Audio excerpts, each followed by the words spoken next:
consegui descobrir mais de 3.000 palavras relacionadas com a emoção humana ao estudar algumas enciclopédias.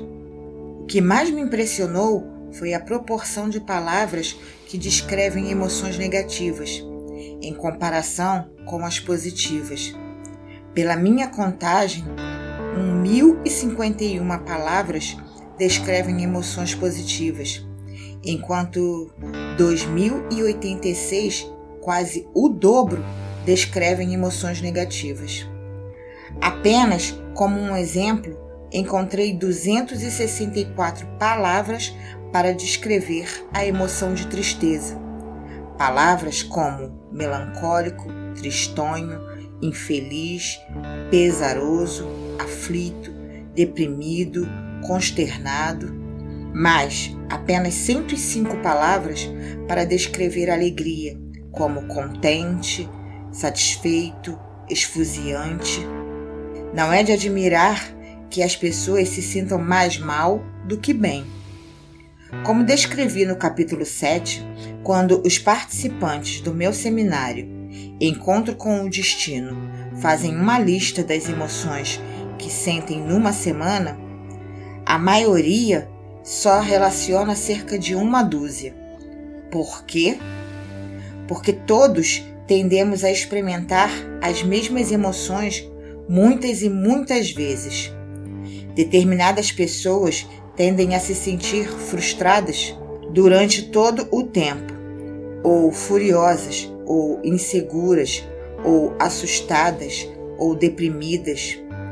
Um dos motivos é o fato de usarem constantemente as mesmas palavras para descrever sua experiência. Se analisássemos de forma mais crítica as sensações em nosso corpo e fôssemos mais criativos na avaliação das coisas, poderíamos atribuir um novo rótulo à nossa experiência e, assim, mudar a experiência emocional relacionada. Lembro que li há alguns anos uma pesquisa realizada numa prisão. Tipicamente, constatou-se que os presos, ao experimentarem dor, um dos poucos meios pelos quais podiam se expressar era a ação física. O vocabulário limitado restringia o âmbito emocional, canalizando até os menores sentimentos de desconforto para níveis elevados de raiva violenta. Que contraste com alguém como William F. Buckley, cuja erudição e domínio da língua lhe permitem pintar um quadro tão amplo das emoções e, assim, representar dentro de si uma variedade de sensações. Se queremos mudar nossa vida e moldar nosso destino, precisamos conscientemente selecionar as palavras que vamos usar e precisamos nos empenhar sempre para expandir nosso nível de opções. Para que você tenha uma perspectiva mais ampla, a Bíblia em inglês usa 7.200 palavras diferentes. Os textos do poeta e ensaísta John Milton incluíram 17.000 palavras e dizem que William Shakespeare usou mais de 24.000 palavras em suas obras, sendo que 5.000 apenas uma vez. Na verdade, ele é responsável por criar ou projetar muitas das palavras inglesas que são comumente usadas hoje. Os linguistas já demonstraram, além de qualquer sombra de dúvida, que, em termos culturais, somos moldados por nossa linguagem.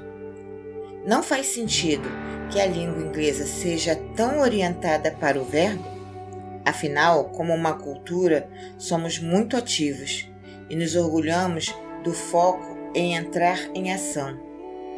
As palavras que usamos sistematicamente afetam a maneira como avaliamos e assim como pensamos. Em contraste, a cultura chinesa atribui um alto valor ao que não muda, um fato refletido nos muitos dialetos com uma predominância de substantivos em vez de verbos. Pela perspectiva chinesa, os substantivos representam coisas que vão durar, enquanto os verbos, como as ações, estarão aqui hoje e terão partido amanhã.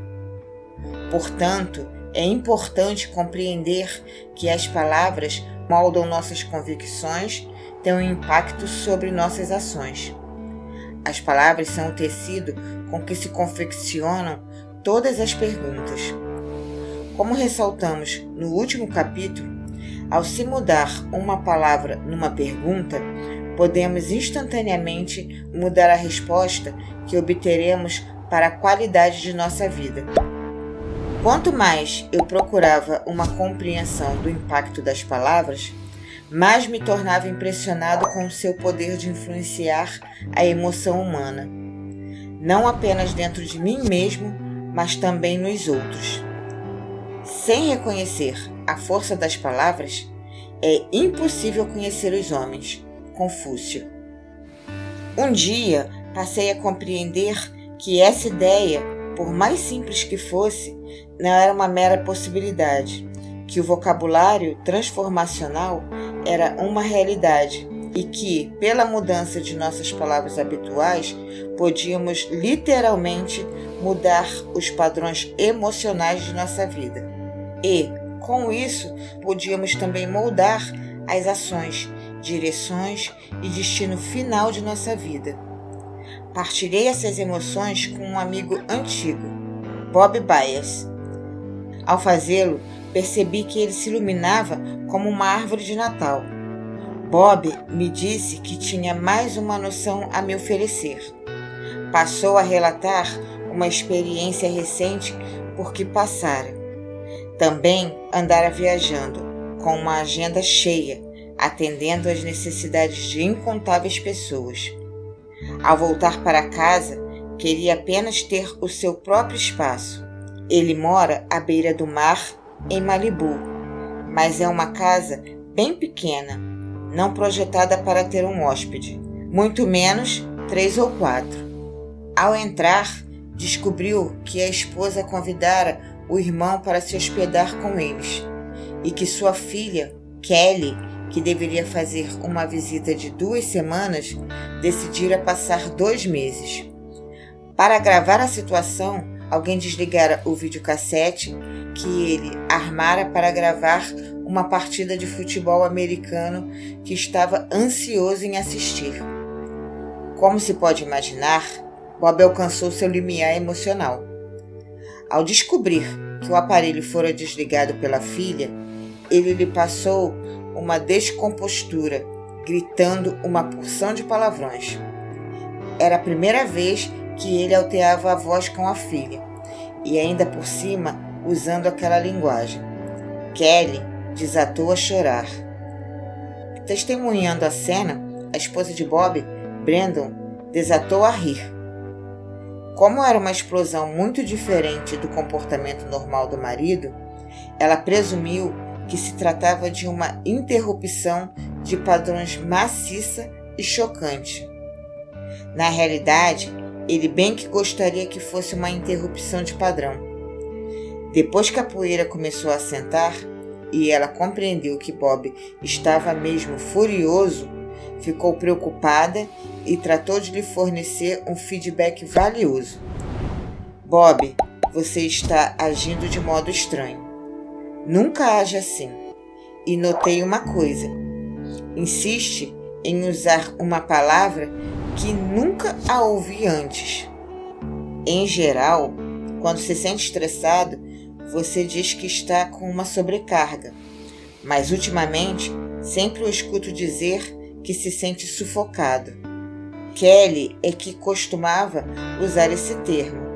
E quando isso acontece, demonstra esse mesmo tipo de raiva e se comporta como você acaba de fazer. Depois que Bob me contou a história, não pude deixar de pensar: será possível que, ao adotar o vocabulário de outra pessoa, você passa a adotar também seus padrões emocionais?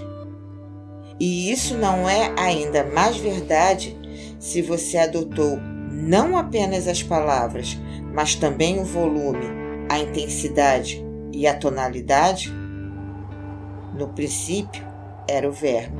João 1:1. Tenho certeza que um dos motivos pelos quais nos tornamos com frequência como as pessoas com as quais passamos mais tempo é o fato de herdarmos alguns de seus padrões emocionais ao adotarmos uma parte de seu vocabulário emocional. As pessoas que passam mais tempo comigo logo se descobrem a usar palavras como apaixonado, chocante e espetacular para descrever suas experiências. Você pode imaginar a diferença que isso produz em seus estados positivos em comparação com alguém que diz apenas que se sente bem? Pode imaginar como o uso da palavra paixão é capaz de levá-lo a se elevar na escala emocional? É uma palavra que transforma, e como uso sistematicamente em todas as suas formas, minha vida tem mais essência emocional. O vocabulário transformacional pode nos permitir uma intensificação ou redução de qualquer estado emocional, positivo ou negativo.